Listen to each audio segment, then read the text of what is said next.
এরপর টুনি তার মায়ের বাড়িতে চলে যায়। যখন টুনি ওর মায়ের বাড়ির সামনে যায় তখন দেখে বাইরে থেকে দরজা আটানো। টুনিকে দেখে কাকুলি সেখানে চলে আসে।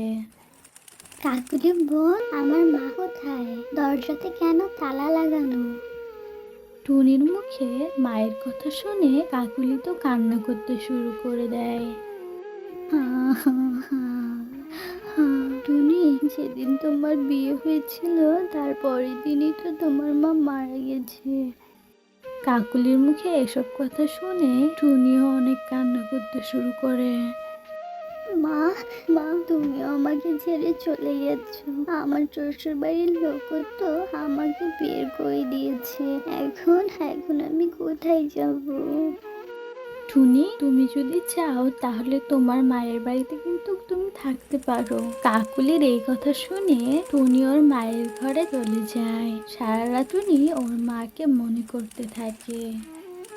এরকম স্বামী আর শ্বশুর বাড়ি থেকে আমার মায়ের ঘরই ভালো। না স্বামী একটু ভালোবাসে, না শাশুড়ি একটু শান্তিতে বাঁচতে দেয়। এর থেকে ভালো তো আমি আমার মায়ের ঘরেই থাকি। এরপর থেকে টুনি ওর মায়ের বাড়িতে থাকতে শুরু করে। এভাবেই 10 দিন কেটে যায়। মা, 10 দিন হয়ে গেল কিন্তু টুনি এখনো ফিরে আসলো না।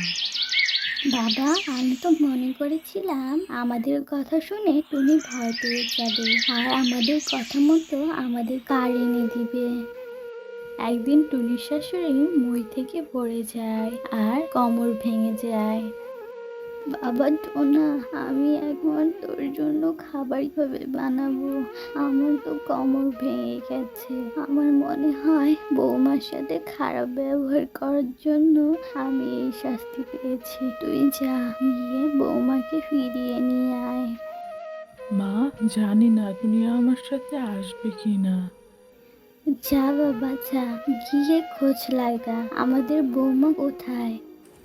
এরপর টোনা টুনিকে খুঁজতে চলে যায়। আমার মা মরে গেছে।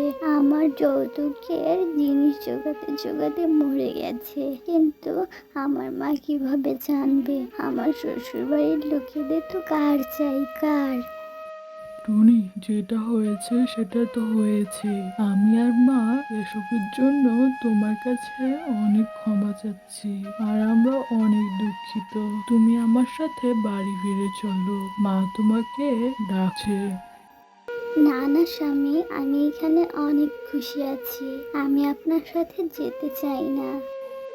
এরপর টোনা বাড়ি ফিরে ওর মাকে সব কথা খুলে বলে। মা, টুনির মা মারা গেছে। ও আমার কথা শুনলো না। ও আর এখানে ফিরে আসতে চায় না। হ্যাঁ বাবা, চলে যাও সময় ফিরে আসে না। আমরা লক্ষ্মী বউটাকে চিনতে পারিনি। আমরা তো আর কোনো দামই দিইনি। এখন তাই তো আমাদের সারা জীবন অনেক পস্তাতে হবে।